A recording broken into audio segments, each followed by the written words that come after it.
At Kroger Pharmacy, care is what's most convenient for you. Care is being here when you need us. We're open evenings and weekends. Care is helping you save more. Most insurance plans and discount cards are accepted at your local Kroger Pharmacy.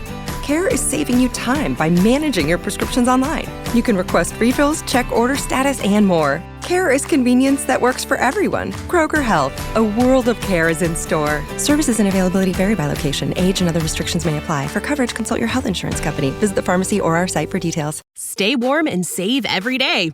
All in the Kroger app. Get 10 for $10 on select varieties of Kroger pasta, Starkist tuna pouches, or Powerade. Then get flavorful fresh Heritage Farm chicken split breasts, drumsticks, or thighs for $1.49 a pound, all with your card. Shop these deals at your local Kroger, less than 5 miles away. Or tap the screen now to download the Kroger app to save big today. Kroger, fresh for everyone. Prices and product availability subject to change. Restrictions apply. See site for details.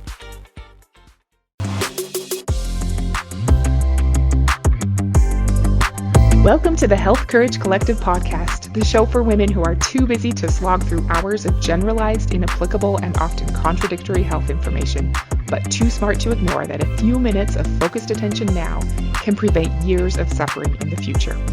I'm your host, Christina Hackett, a pharmacist who doesn't want you to live on prescriptions, a certified coach specifically trained to maximize your potential, and a compulsive learner obsessed with preventative, cutting-edge, holistic, and integrative medicine. I'm on a mission to increase your physical and mental resilience so you can fearlessly look forward to your next 40-plus limitless years. Your time is now. Let's go. Hello, welcome back. It's so good to be with you today. I hope you're having a fabulous week. How did your Christmas go? Were you able to embrace imperfections, especially within yourself? It's worth work doing and can make a big difference in your overall happiness. Today, we're going to give a little more attention to your most unloved body system. We talk a lot about the cardiovascular system, the nervous system, the musculoskeletal system, and definitely the immune system. But not much is ever said about your lymphatic system. Do you love and care for your lymphatic system? Most people don't give it a second thought, but we're not normal here, so we're going to talk a little bit about it today. Don't worry, it's not another thing that has to be added to your already too long to-do list. We're just going to understand it a little better and see what helps it function at its best so that it can help you function at your best, really. When you think of your lymph or lymphatic system, what comes to mind? Maybe lymph nodes, especially the ones on your neck that get swollen when you have a sore throat. Maybe that clear, oozy stuff that leaks out when you have an abrasion. Me too. Do you think of your lymphatic system as being vitally important for your well-being? Probably not too often, but it is because it connects with so many of the other systems in our body and in many ways is the orchestra conductor, getting all those systems to play together in harmony.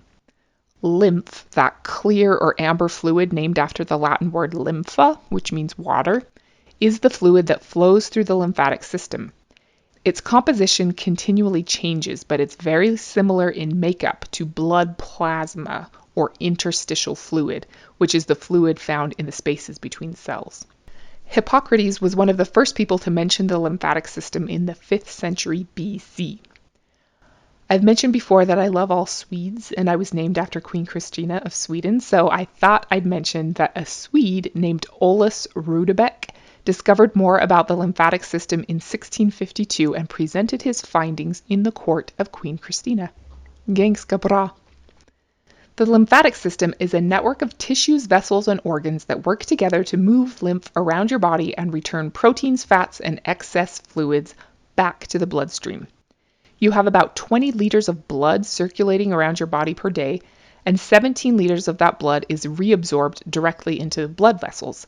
The remaining 3 liters are left in the interstitial fluid.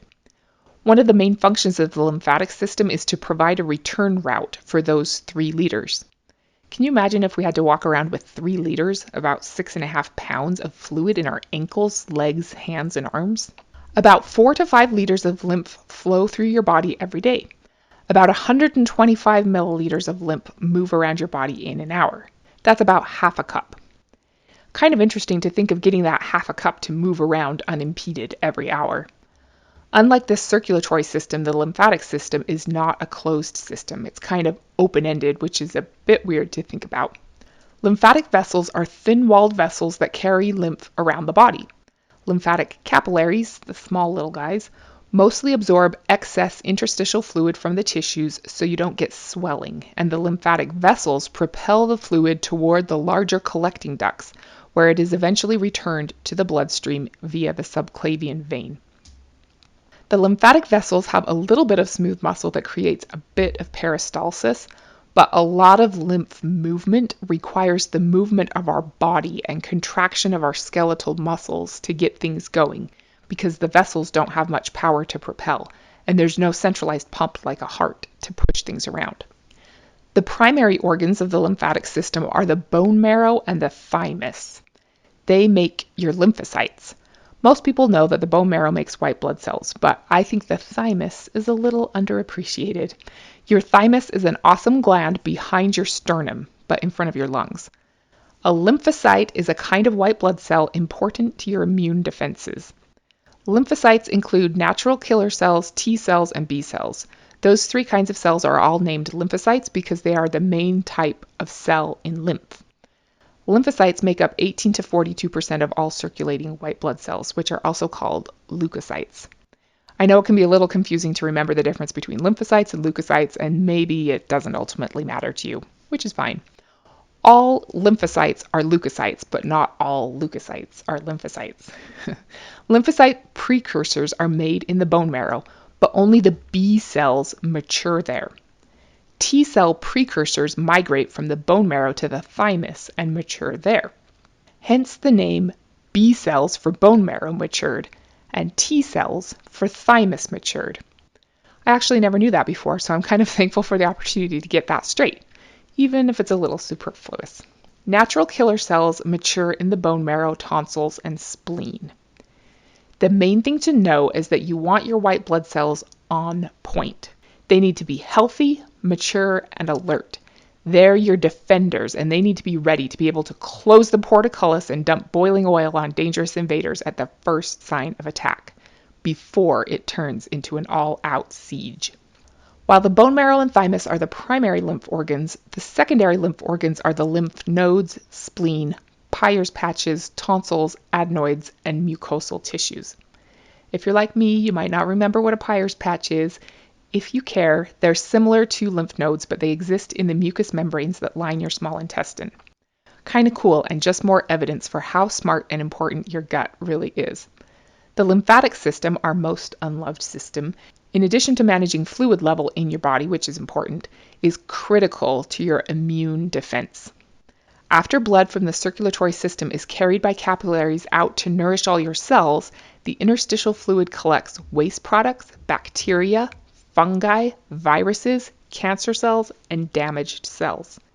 The lymphatic fluid then moves along the secondary circulatory system, which is the lymphatic system, through the lymph nodes, spleen, tonsils, etc., and back to your subclavian vein. But along the way, the lymphocytes, those B cells, T cells, and natural killer cells, kill bacteria, viruses, fungi, and cancer cells. We all have infectious and cancerous cells running around in our bodies, but if your lymphatic system and immune system are up to par, we never even know that we've experienced a threat. We can sit comfortably in our palace, mindlessly gazing out of windows or smelling flowers or whatever princesses do, because our moat is full, our soldiers are trained enough to shoot flaming arrows, healthy enough to catapult cows, and smart enough to know the airspeed velocity of an unladen swallow. Gold star if you know that movie reference. One of my boys' favorites. The lymphatic system works with, depends on, interacts with, protects, and delivers communications between all the other body systems. The circulatory system, nervous system, immune system, muscular system, respiratory system, digestive system, and so on. It helps with the removal of waste products, especially proteins, and the transformation and transportation of nutrients, especially lipids or fats, and fat-soluble vitamins, which are hugely important. The study of lymphatic flow is very important to the diagnosis, prognosis, and treatment of cancer, because the way cancer metastasizes from one location to another is through lymphatic migration. But if your lymphocytes and lymph nodes are working properly, they can destroy the cancer cells before they have a chance to continue their journey and start setting up a new homestead. There's a lot more we need and want to learn about that process. I wish I understood more about traditional Chinese medicine because it's super interesting.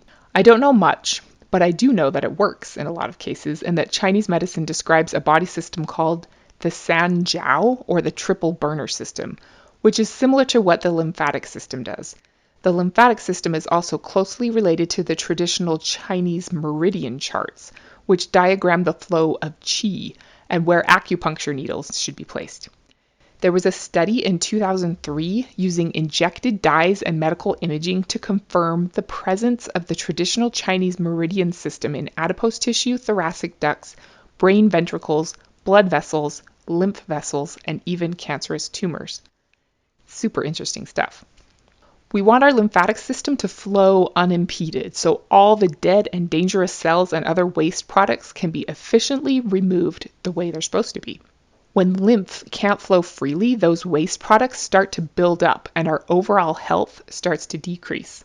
I'll put a link in the show notes to an interesting journal article I came across that talks about how the lymphatic system is a critical player in inflammation.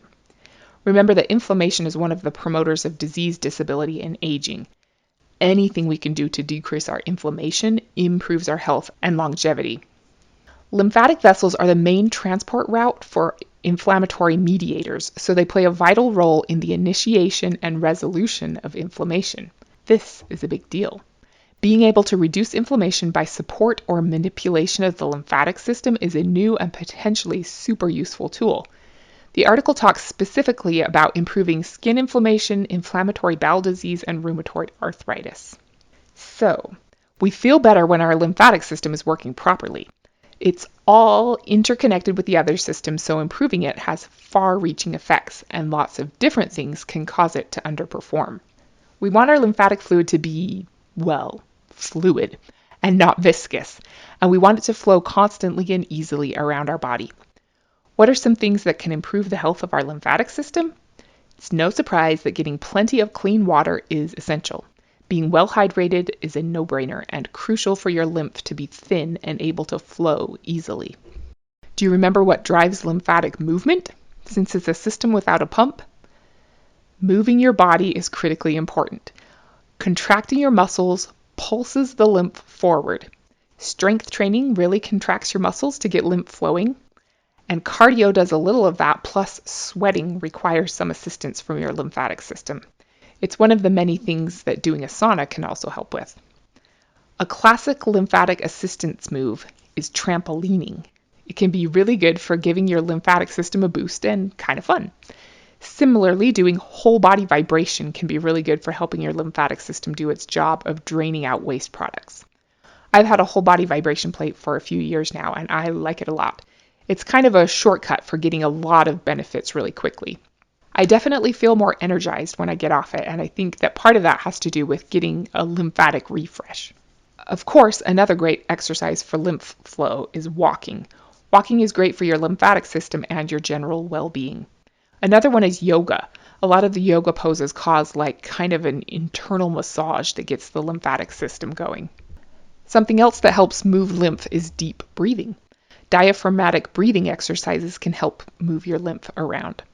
Massage can help move lymphatic fluid too. Regular massage does a little bit, and lymphatic massage, which is actually lighter, is specifically intended to move lymph. There are also things like dry brushing your skin that are specifically intended to increase lymphatic drainage, and cupping and scraping, which became kind of popular among athletes after seeing Michael Phelps on TV in, what would that have been, Beijing maybe? With a bunch of those circular hickey marks all over his skin from cupping. Remember that? Non-athletes do cupping and scraping too, specifically for lymphatic drainage. There is a lot we can do, which is awesome, but I know you're busy, so consider what you can most easily do to better support your lymphatic system. We're going to talk more about this in 2 weeks, but just getting up and moving around can be hugely beneficial. Everything stagnates when you just sit around for hours at a time. It's so hard not to do in our current culture, but if you can just remember to get up more often and let your muscles contract to get your butt out of your chair, that's something. Going for a micro walk would be even better. And remember to drink enough water. Then if you want to add in some of the other techniques too, all the better. If your lymphatic system is full of crap, you feel like crap. Its job is to gather these waste products and toxins, but if it can't move those things through efficiently to be eliminated, they stick around in your body, which you don't want.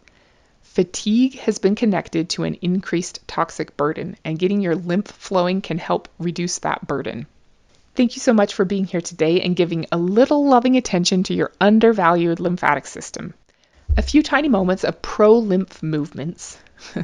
That sounds kind of like a socio-political revolution. Members of a pro-lymph movement gathered on the courthouse steps today. Anyway, what I was meaning to say is that supporting your lymphatic system will boost your health and well-being. I was going to talk about the glymphatic system today too, but I think I'll save that for a couple of weeks. The glymphatic system is one of the coolest things you've got going on in your body. It's seriously so great. So stay tuned for that. Next week, we're going to talk about how affirmations don't work and what you can do instead. Until then, don't be normal. Thank you so much for tuning into the Health Courage Collective podcast. I am truly honored that you have paid me the enormous compliment of your time and attention. I would be so grateful if you would share this podcast with someone you know and subscribe so you never miss an episode. This podcast is for entertainment and information purposes only. Statements and views on this podcast are not medical advice. This podcast, including Christina Hackett and producers, disclaim responsibility for any possible adverse events by use of information contained herein. If you think you have a medical problem, consult a licensed physician.